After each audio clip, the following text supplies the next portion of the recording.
I'd like to kind of gauge in the audience, who was here last year? Okay, a lot of folks. Well, great to have you back. For those of you that were here last year, you may remember a panel that happened up on this stage called Modern Alchemy. Now, that had an incredible focus, and I think everybody on that panel walked away from that panel with a lot of thoughts and ideas, and we've been tracking their progress as they've been making changes in their own business practices, advancements, the things they've been up to, and so it felt only right to have a recurrence of the Modern Alchemy panel. So we are going to take a look at Modern Alchemy 1 year later. I'd like to invite the panelists up on stage and our moderator, Lynn Talley. Come on up, everybody. Let's give him a hand.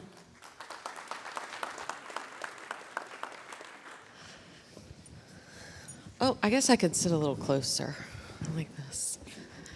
Well, hi, everyone. God, delighted to be here. I'm the lucky one that pulled the straw to be able to be the moderator for this incredible panel, and really looking forward to the conversation. It's Modern Alchemy 1 year later. I know there was just a raise of hands. How many were here last year?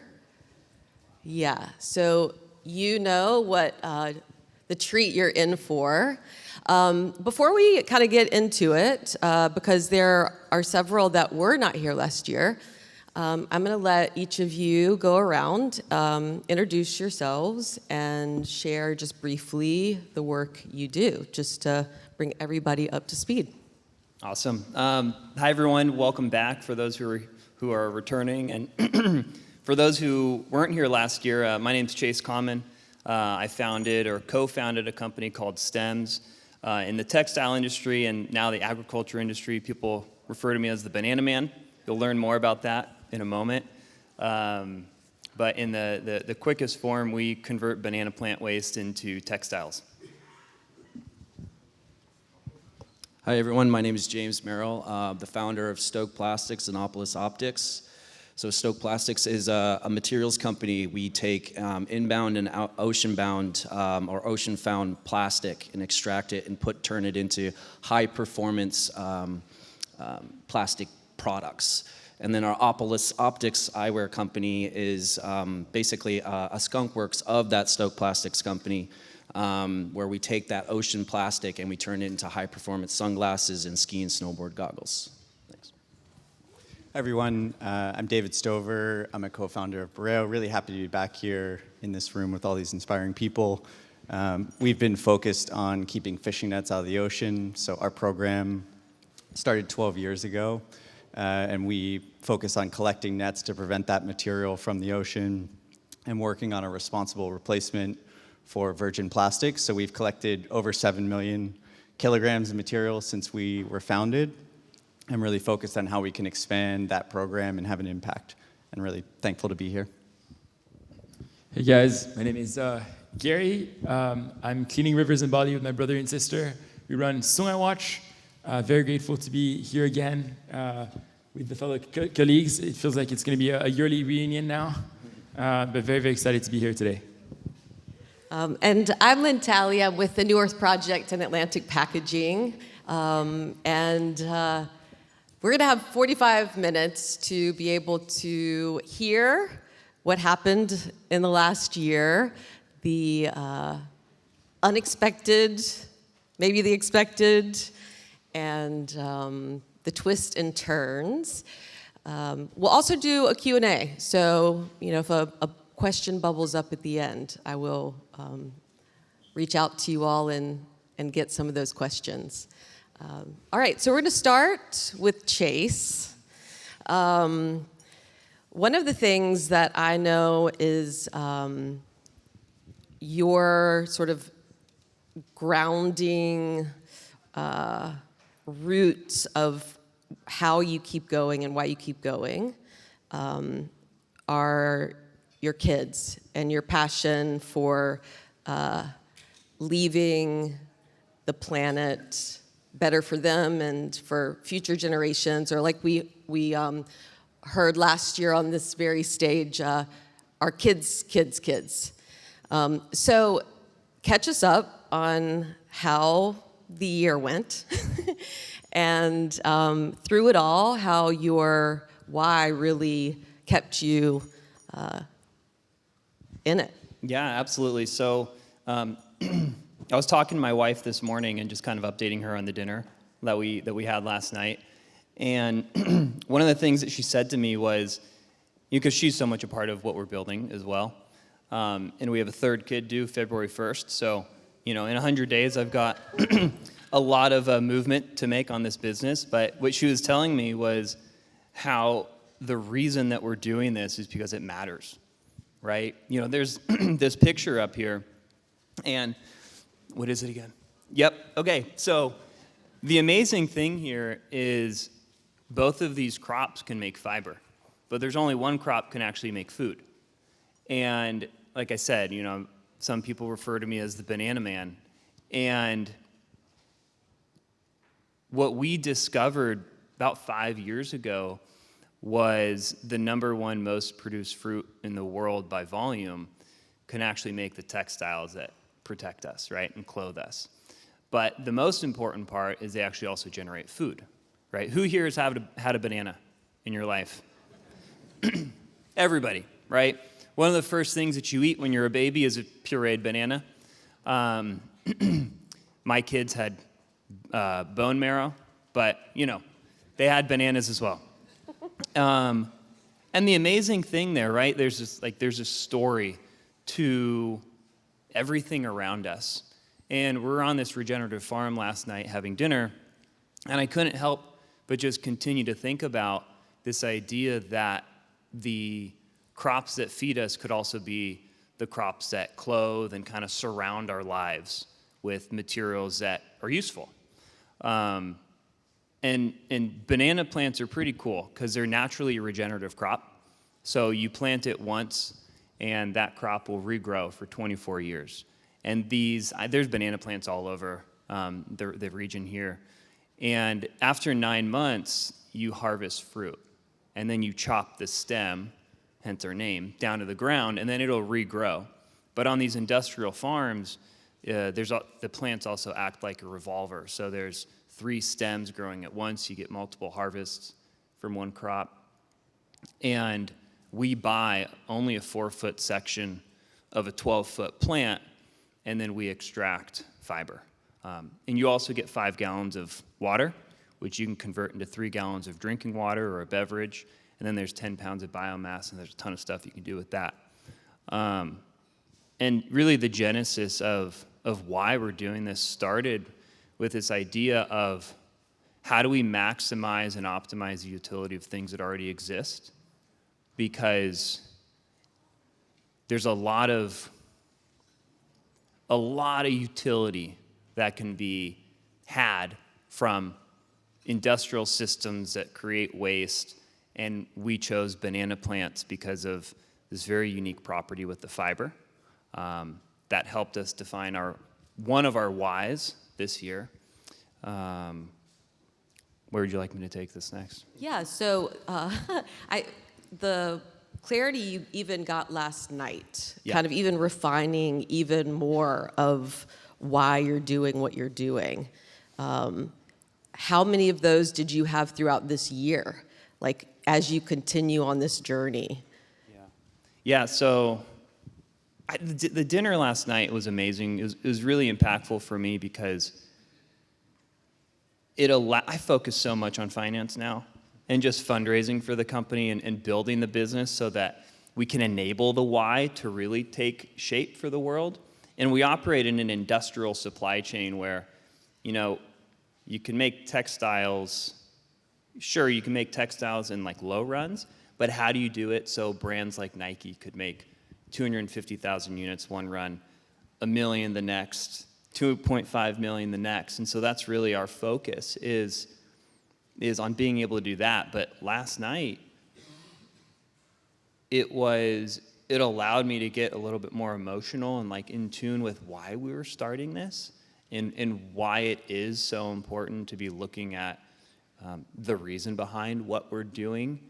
And not only my kids, but that reason gives me the power and the energy to just keep going. because this year's been tough. Talk a bit more about what was tough. Yeah.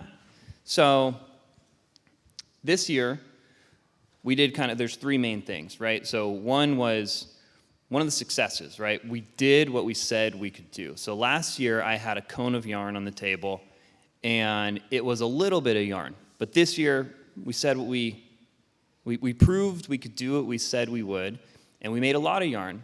We made textiles. This is our first jacket that comes from banana plant waste. I picked it up on Monday. Do you want to stand up and do a little, let's see it. Look at this good-looking jacket. So 100 bananas. You get one, and you get one. I'm just kidding. So 100 bananas produced, the byproduct from that could actually make this, which is pretty cool. And then you could also make 3 gallons of drinking water. It's pretty amazing. You can't do that with other materials. So we were successful on one end, right? We really were able to define our public why. Like, we had a why for ourselves, and it was really sustainability driven, like all the reasons that I talked about. But in the market, to be able to really sell in, like, you gotta have performance. You have to have, like, what's that edge? What's that thing that the brands can really sell? That's gonna allow it to really pick up speed and momentum within the brand. And honestly, we got kind of lucky. Our technology happens to be really good. And when we create yarn, what we've really started to realize this year was we created the cordura of natural fibers. So it's 2 times stronger than cotton alone, which is incredible, right? So now these brands who typically need to have cotton poly blends can just use 100% natural yarn. And there's this incredible story you can tell with it. But the hardship this year has been, we had a $6.5 million US aid grant. Well, in January, that went away. So that was a lot of money that we needed to be able to really progress forward. But the cool thing is, Inter-America Development Bank, IDB, which is like the World Bank of Latin America, they really stepped up and saw that we lost that funding, which was going to support the grant that they were giving us. And they said, okay, we understand you can't fulfill the commitment to matching the funds. We're going to get rid of that and kind of table it. What money have you raised to date? And we'll start trickling in some money so you can kind of keep operating. So that was huge. So we lost a lot of money. We had to sacrifice our salaries this year so we could keep pushing towards commercialization. And so that, honestly, the finance has been tough this year. But finances, but you got a slick-looking jacket on that looks... A slick-looking jacket. We're going to move to Gary. You've had an incredible year. We have a film we're going to present, and then we'll talk after it.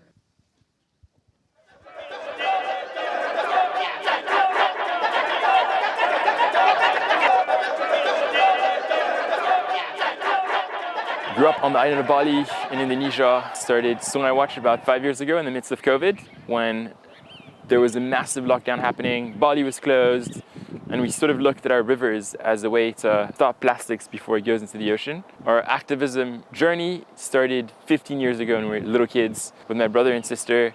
We've been doing this for about half of our life, trying to stop plastic from reaching beaches all around Bali. Sungai, which means river in Indonesian, was the ultimate next step. There are hundreds of rivers all around the world in the same conditions. What we know is that there's no waste management available, and when you don't have any waste management, no life is in these rivers. They're dead. The videos went viral. 6 months later, we meet the Indonesian president to launch the Citarum Harum program, Indonesia's biggest cleanup in history, deploying 7,000 military troops to clean this river. And I think that just showed us the power that we have with social media, the idea that no idea is crazy enough to protect our planet. So now we're going into one of Bali's dirtiest rivers. Koa, Kai, and Ben were here before.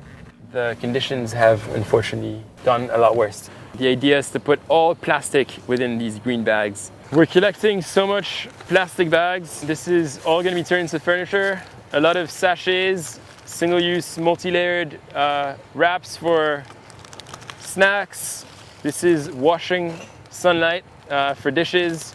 Polystyrene tubes that are used for AC units. trying to clean as much of it up as possible. We're just finding so much post-consumer plastic.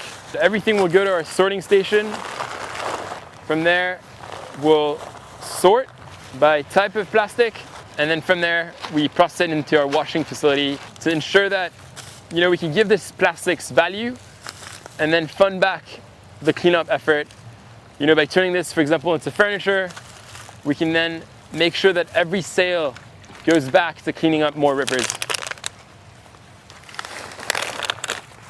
Once the truck has been loaded, we go directly to our station to try not to have so much water within the weight that we collect.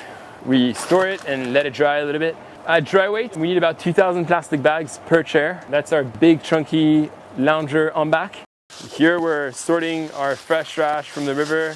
So we have plastic bags, styrofoam or polystyrene to get it all the way to final products. Sorting is probably the most manual intensive. Oftentimes in the bags, there's so much things that get stuck. You have to manually open it, ensure that there's no ties in it before it goes into our washing line.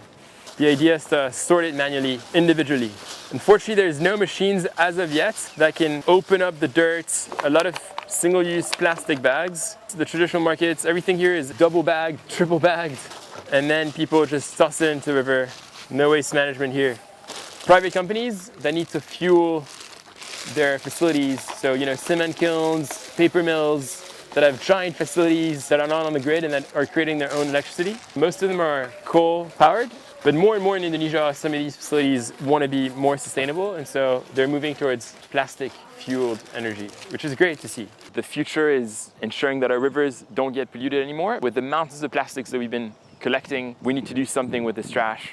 So we found a way to turn the trash into furniture. The idea is that these products can then showcase our technology that we've developed in other parts of the world. This is a global problem, and we need to really push the fast forward button. So much work is needed in the next decade if we don't want our oceans to be filled with plastic.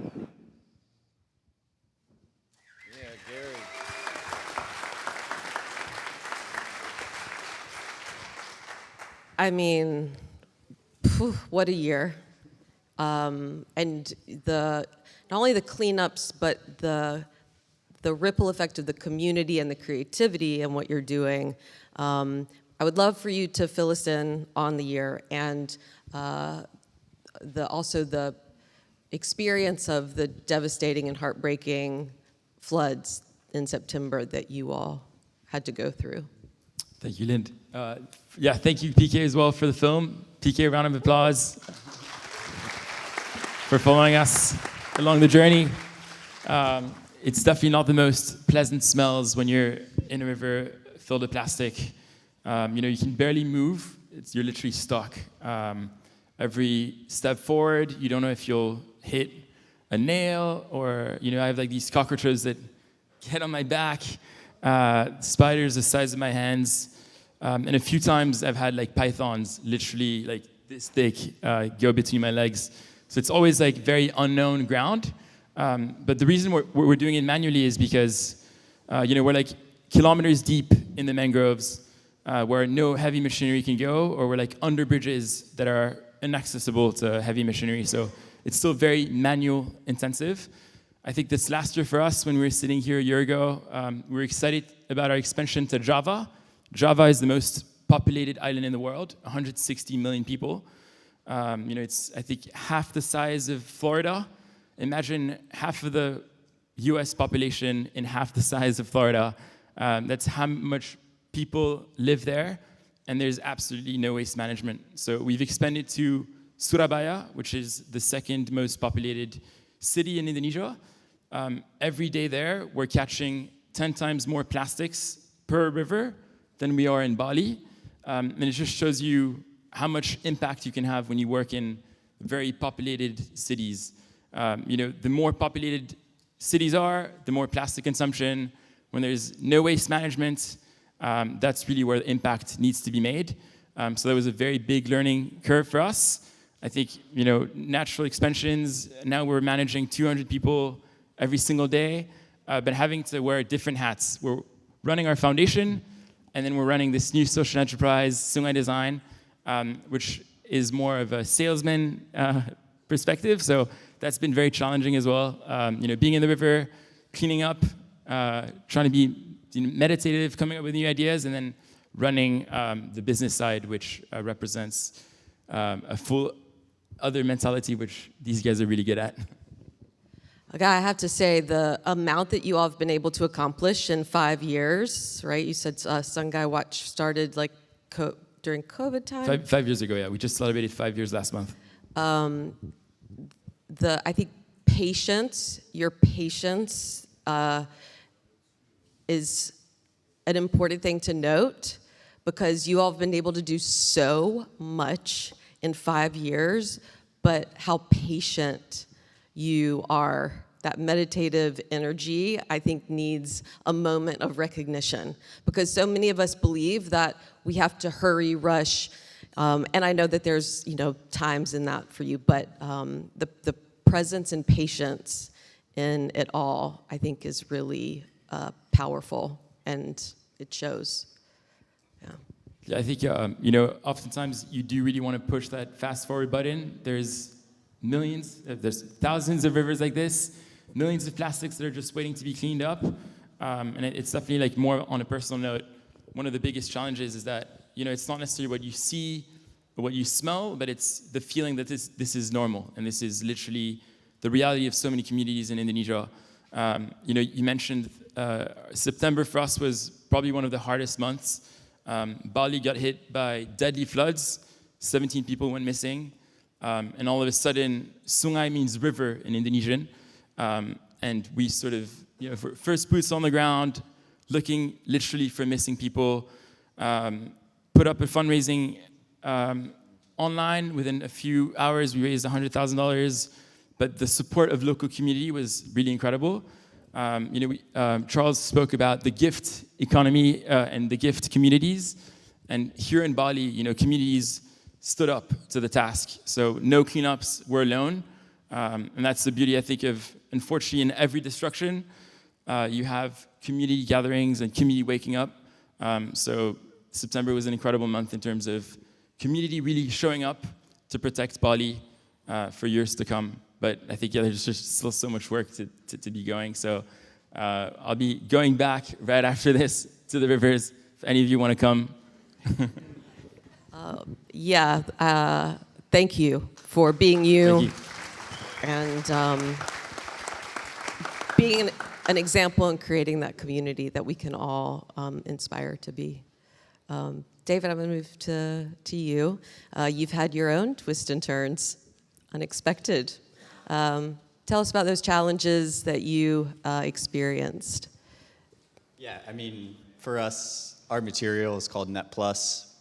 That comes from this origin of wanting to have a net positive impact on the planet. So I will end with positivity, I promise. But obviously, there's some challenges in the world right now. I really related to Charles's talk this morning. I'll fill in some of those stats. Virgin plastic production, which is an extraction of fossil fuel to make new plastic, grows every year. So it was 430 million tons in 2024 alone. So unfortunately, the update from last year is that we haven't made great progress as an economy on that front. And I really see that, and we see that as a team, as this system of extraction. If we think about food, which we learned a lot about last night, there is this transition happening from this system of extraction to really this regeneration, and what we like to think about as a system of care. Unfortunately, in the plastic space, there's a lot of care from consumers and from people and from everyone in this room that wants to make the world a better place. But on the economic side, our industry is built on this system of extraction. And this year in particular, with the geopolitical issues and the challenges for business, we saw even more friction in the supply chain and resistance to change. And I think on the negative side, that really added some stumbling blocks for innovation. Anytime you have uncertainty and friction, you lose time with developments. As a climate movement, obviously, there's been a lot of rhetoric that's been challenging, but just reflecting on where we are today, we're in a Rivian theater, there's EV vehicles here.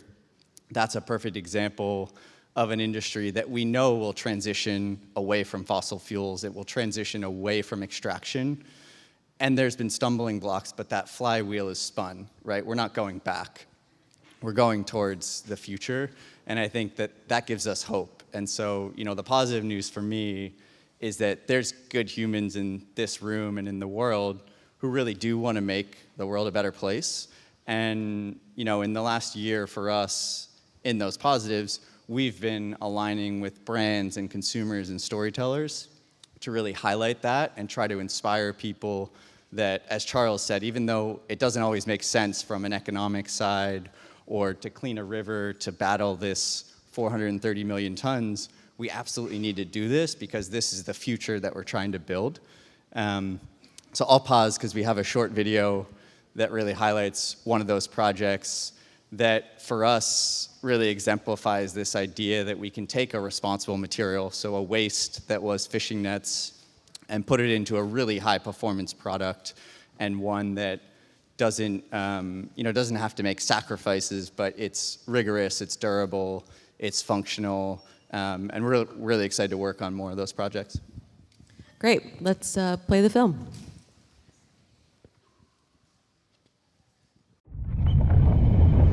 The best of the best came together in this truck design. Stretchy, they're super comfortable. You just feel like they're part of your body right away. Most rigorous and field-tested product that we've ever been a part of. There's a certain responsibility to bringing any of Kelly's ideas to life, especially when it comes to trunks.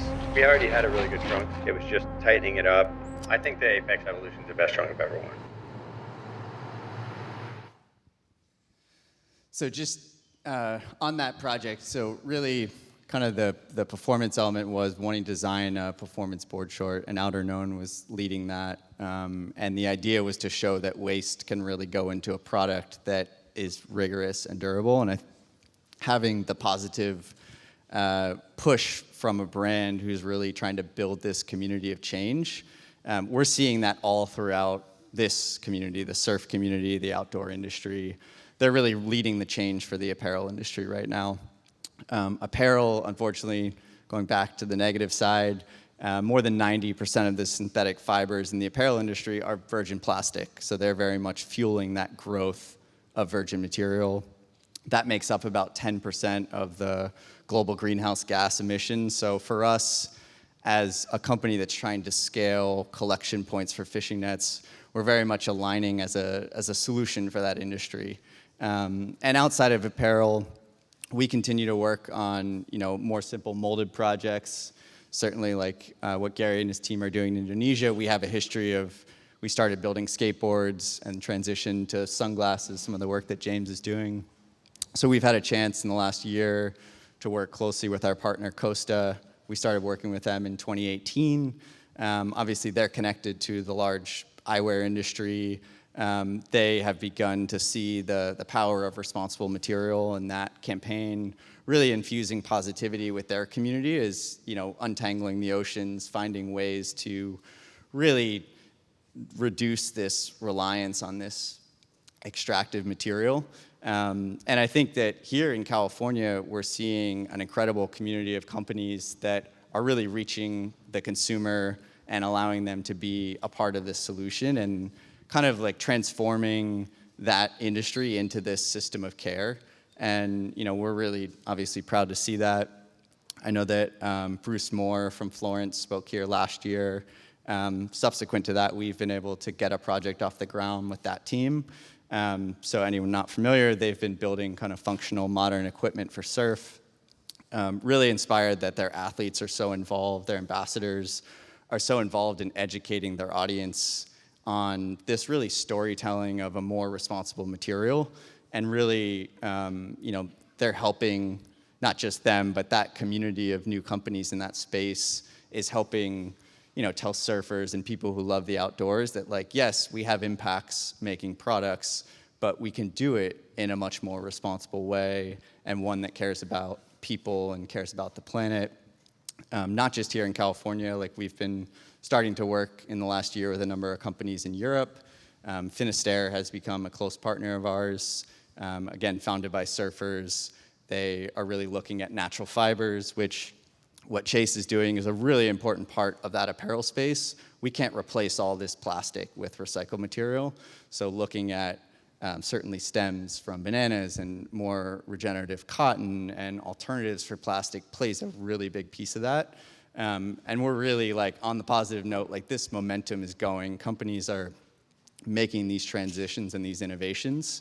And from the beginning, we've had a lot of amazing advice, financial support, and guidance from Patagonia. They've been a backer of our project for more than 10 years and have helped build over 150 products from our material that have helped the industry transition. So it's not holding it close to heart, but really saying, hey, we can make products different. We can replace this virgin plastic and do things a better way. So yeah, for me as a surfer as well, and our team, obviously the equipment that we use often is built from this extractive material and built on this system. I know that everyone in this room may be aware that wetsuits is a particular area that's been a challenge for the industry. There's been a lot of movement towards natural rubber that a lot of companies are embracing. Within the last year, just really proud that alongside that, and I brought a wetsuit here today, so if anyone wants to come see it. Show and tell, let's see it. This is will be in Patagonia's line in 2026. So this is a natural rubber wetsuit with the fiber on the outside and the inset built 100% from recycled fishing nets from our program. So this was a way to kind of, yeah, thank you. It's huge. Amazing win. I love too what you're pointing out is the radical collaboration that is necessary across industry and people and organizations, and you've really highlighted that in the year. And I'm sure it's a long time coming. You've been your finger's been on the pulse in this for how long? 12 years? Yes. Yeah, I mean, I think for us, obviously we get caught up just like Chase and James and Gary and like trying to grapple with, we're trying to have a solution. So like hiring people to collect waste to prevent this material from being in the environment, that is a full-time job. I told Gary last night, I was like, your team should be paid salaries just for doing the cleaning work, because I know how hard that is. We know how hard that is. But then having to run a business on side of it. And I think like combining the two and really thinking about business as the solution is what companies are starting to do. And that gives us hope, because you can get caught up in the friction and the challenges and the economic concerns that really stack up against you.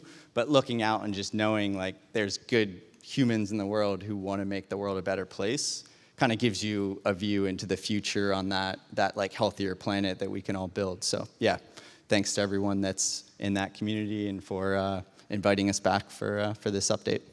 Absolutely. Hopefully we'll have a 3.0 next year. All right, James, we're going to come to you. I believe we have a film. Just a brief little slideshow, I think. We'll start there, and then...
Looks like some great stuff there. Yeah, so. Thank God we put that up there. It reminds me that we've covered some ground. Yeah, isn't that a great exercise of being able to see what you've done? A year can seem really long, and then also really short at the same time. Okay, so I'm actually going to take you way back to last year. Yep. The day after this event, I saw through social media that y'all had something happen. Can you tell us about that and then continue to share more about what your year was like? Sure, yeah. So first of all, a huge shout out to Don. I spoke to him a couple months ago about this panel and about these legends that I'm sitting here with. And I said, you know what, maybe it would be good just to all get together and just catch up. And it doesn't even have to be in a formal setting. And so Don took it to the next level and created this situation and this recap. So a huge shout out to Don and a New Earth Project for getting us all here, and Lynn for moderating. I really appreciate that. So yeah, after the panel last year, we had announced that we just got a huge partnership or accounts with REI, which seems like such a huge thing, and it was amazing. We little did we know that it's just a mammoth to tackle. While we were, since we're still a small shop, I'm literally packing and shipping product out of my little bungalow in Venice. We were fulfilling an order of around 500 units. We had a truck come by to start loading up the product. And with REI, you need certain criteria of how to ship, label, all of that stuff. So my COO, Casey, came over. We spent 2 days putting this stuff in the right boxes, the right labels, all of that jazz. And so we started loading up the truck. And after about a good load of it had been put in, we came out and we're looking at the back of the truck and we're like, looks a little light. And it turns out that someone had driven by and stole about $20,000 worth of product out of the back of the truck. And later we were finding that they were selling all over Facebook Marketplace and OfferUp. And we were trying to sort that out, working with detectives and all that stuff. But when it comes to REI, this is oh, woe is me type of thing.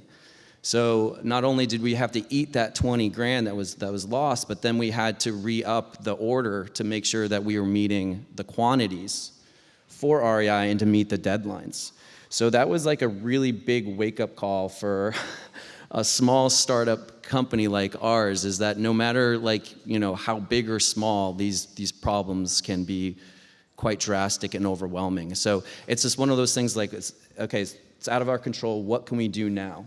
What can we do now to salvage this and to make sure that we've learned from this situation and make sure that REI sells through the product, because we want to reorder. So what ended up happening is I posted it on social media and LinkedIn, and you guys came to our back during the holiday season. We had most orders direct to consumer to kind of regroup that loss, and pretty much broke out even with that. So we were tremendously grateful for our community in that. But that's kind of how it started after the panel discussion. But really since then, we've had some great successes, and we've had a lot of lessons learned. And I think before going into that, I explained to you guys a little bit more about what Stoked Plastic is doing.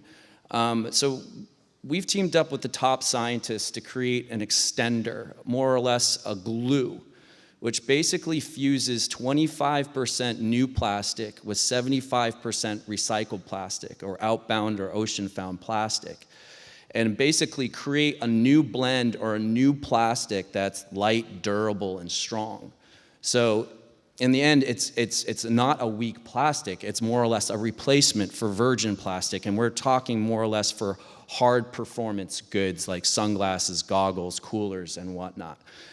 So I just wanted to kind of just tell you a little bit about what that means. And in terms of recycling plastic, and you guys will get a sense of the theme up here, that recycling plastic is not a good business case. It's awful. It's inefficient and it's expensive. And so companies don't recycle because it's cheaper to make new. So they don't recycle.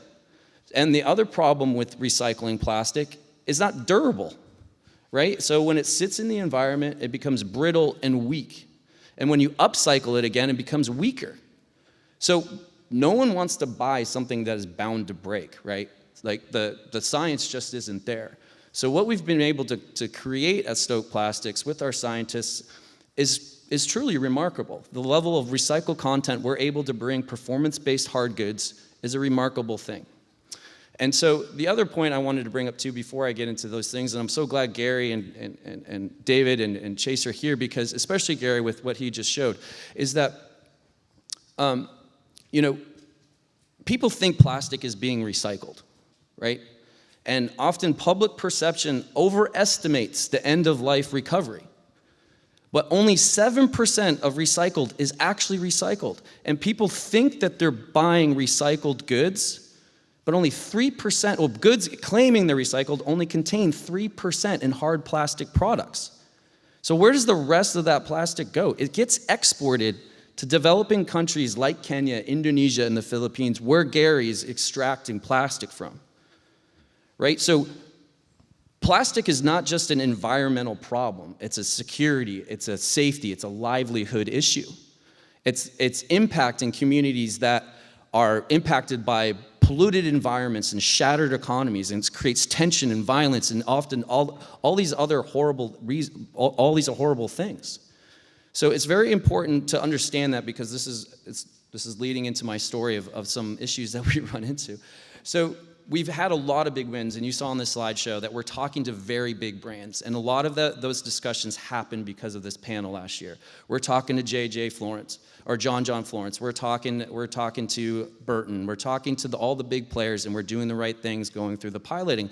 And obviously the tariffs put a damper on our progress, and the priorities needed to be realigned, which is fine. But sometimes, when you get to almost the finish line, then there's this hesitation again, right? And then there's some feedback saying, well, we might want to go to an alternative route where we want to do plastic-free things.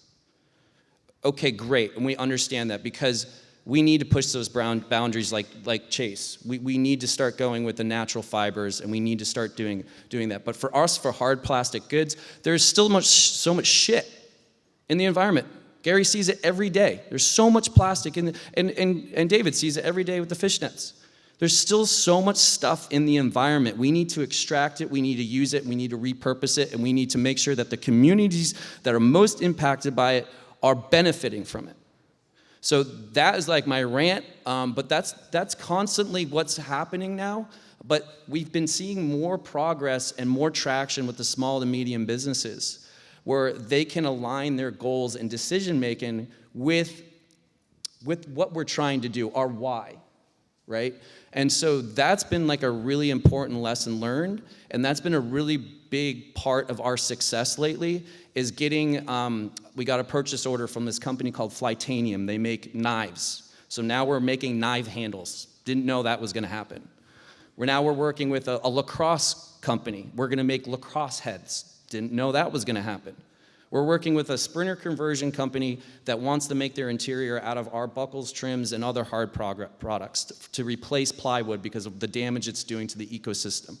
Didn't know that was going to happen.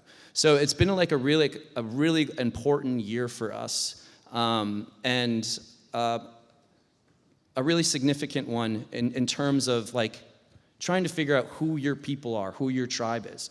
And it's been difficult because of the new administration and whatnot. We were up for an EPA grant for $200,000. That went away, just like Chase's USAID proposal. And so I just got back from Spain. And so we're having to take the little money that we have to bring our ideas, our innovation to Europe, because they actually appreciate it and are investing in it. So we're looking at Spain, Ireland, and other places where we can register the company so we can have access to their investment, their regulatory and policies around sustainability. And that's not what we want to do. We want to keep that innovation here in the United States and making sure that products being made in the United States have access to what we're all doing. So that's kind of our lessons learned. That's kind of the big successes and wins, and that's kind of my rant. And I think I'm going to have more of it at my TED Talk next weekend. So I appreciate you guys listening. I mean, just the passion in your words and the true conviction in what you're doing, and what it hasn't with all of you all are in this. And you, in order to alchemize and do what you're trying to do, you have to have that passion and conviction. So now I'd like to turn to the audience. We have a little bit of time for maybe 1 or 2 questions. I see a hand down here. Don, will you bring the mic over? Welcome to Laguna Beach. Glad to be here. Thanks, Don. First off, I want to thank all of you for the incredible work that you're doing. I mean, it is very inspiring and necessary. Yeah, I think the big evil is basically the petroleum companies, because they're the ones that, they're trying to stay relevant, as they'll find new ways for people to consume their products. They spend millions, billions of dollars lobbying. So all of our congressmen right now probably have taken, petroleum money. So you're fighting against that. Like you've pointed out, it's very cheap to produce virgin plastic. Recycling is very expensive.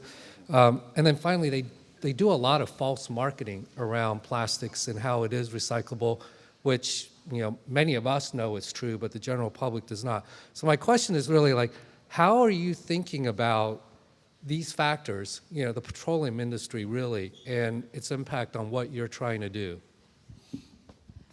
I'm happy, anyone who wants to take this. And I would also say maybe focus on like this year specifically, anything unique in that you experienced or learned this year.